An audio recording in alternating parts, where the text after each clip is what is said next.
welcome back to my channel. If you're new here, welcome. My name's Andrea and I love the Pilates method of exercise. I have exercise videos and tutorials and workouts, and do have a look around.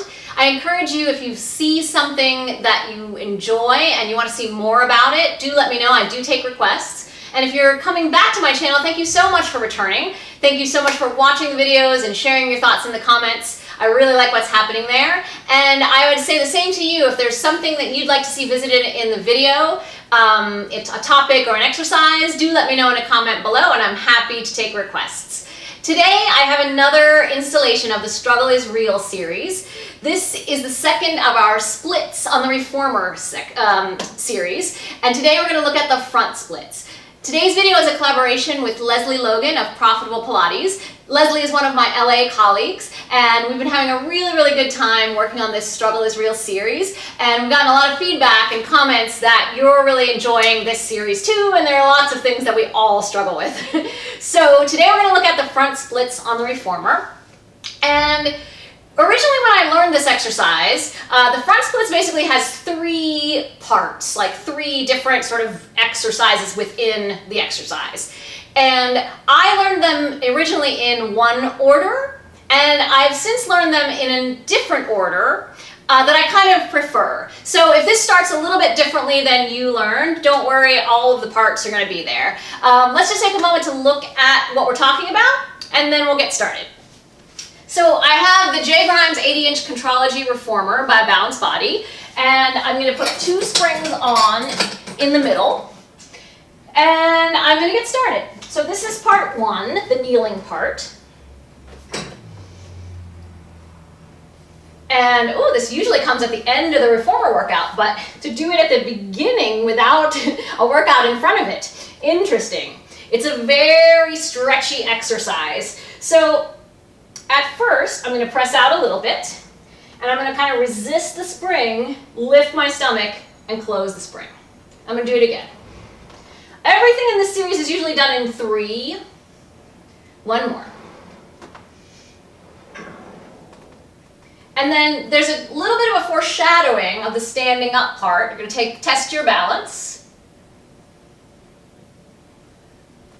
And then I'm going to lift my knee up and place my foot just kind of diagonally against the shoulder rest. And I'm going to do kind of the same thing now that I'm on my standing leg instead of a kneeling position. So I'm going to go out a little bit and then come back in. And you'll probably notice that I'm not going out to make a full split. The front splits is really not our full split exercise. The front split is an opening of the back leg, the front of the hip, and preparing the hips for a split, which is going to come after this in the Russian split. So let's see, pretend I did 3. And so now I'm going to stand on my legs evenly. I'm going to reach forward, and I'm going to come all the way up and put my hands behind my head. And I'm standing evenly on both legs. What's on the carriage is going to move it. So almost like you're going up front on the high chair. You're going to stand on your leg, you're going to lift the stomach and close the spring.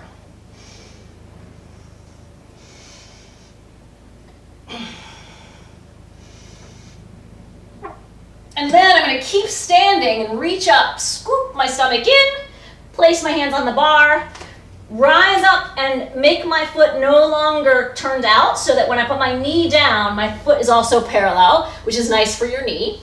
And then I'm going to do the other side. And I like this order of them because I feel like you get a really nice stretch in this first one. This one usually was last originally when I learned it. And then you build to the strong standing position, whereas before the standing position was kind of in the middle.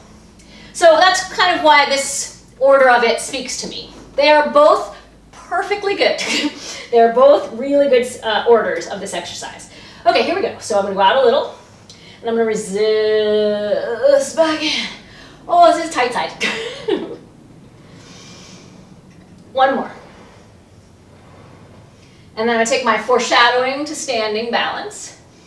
And here I really like to try to stand on my feet and lift my stomach in and up. I get a really good stretch in the hips. I make a lot of noise when I work out. You might have guessed that. I'm going to lift my knee and place my foot. And then I'm going to do the same thing. Out a little and resist coming in.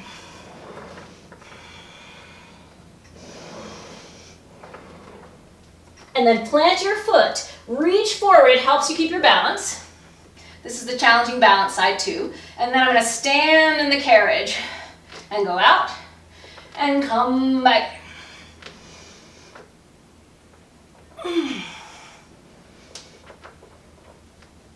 And then reach forward, up, all the way down. Lift your heel, turn your foot to parallel, and put your knee down. Okay. That's really, quite an exercise. And if you're tight in your hips or your back, oh my gosh, it's just so good. So stretchy. And sometimes, even if someone is not able to do the entire exercise, but they can do just the part where you're kneeling and you get that big thigh stretch and hip stretch, that's sometimes nice for people as well. Maybe I should have stopped there too. Okay, so we talked about the fact that it's not a full split, that it is preparing and opening the hips, primarily the back hip, to do that split that's going to take us into the Russian splits, which we're going to look at next time. So stay tuned. And I would say that my focus on this for myself and eventually for clients doing it, because this is a hard exercise to do. Again, the splits are at the end of your big reformer workout, and you don't really learn the splits until you're doing a pretty considerable amount of reformer. So by this point in the workout, you're probably tired, and standing up on the reformer is hard to do, and if you're working on balance, that's excellent. And just doing the exercise is hard enough. However, let's take it to the next level. What I'm working on for myself, because I'm sort of tight in those places that this exercise targets, and also because I am stronger on one side and weaker on the other, so anything that's one-sided is going to be particularly challenging. So for me, I'm trying to make my powerhouse, my box, as square as possible, which means using my bottom, which is challenging to do in this series, but that's kind of my focus. And I talked about it a little bit when I did that balance, how you can kind of stand and lift up, and that really helps engage all of the powerhouse and the seat. So I encourage you to work for symmetry and squareness in this exercise because it is a challenge. And otherwise, it's a lovely exercise. I feel like if I give someone a choice as to, let's do one of the splits, usually this one is the one that they pick. The side splits, I don't know, no one's a fan. The Russian splits, maybe too hard. But the front splits is just like the Goldilocks of the splits. It's just right. Stretches all the things we want to stretch. Thank you so much for watching. And if you have questions or about things that I didn't cover in this video, do leave me a comment below. If you're not a subscriber and you'd like to be one, do click the red button to be a subscriber. It'll produce a bell icon that you can click as well, and that will give you an email notification every time I publish a new video. Give this video a thumbs up if you like the content, and thank you so much for watching. Have a wonderful day. Bye!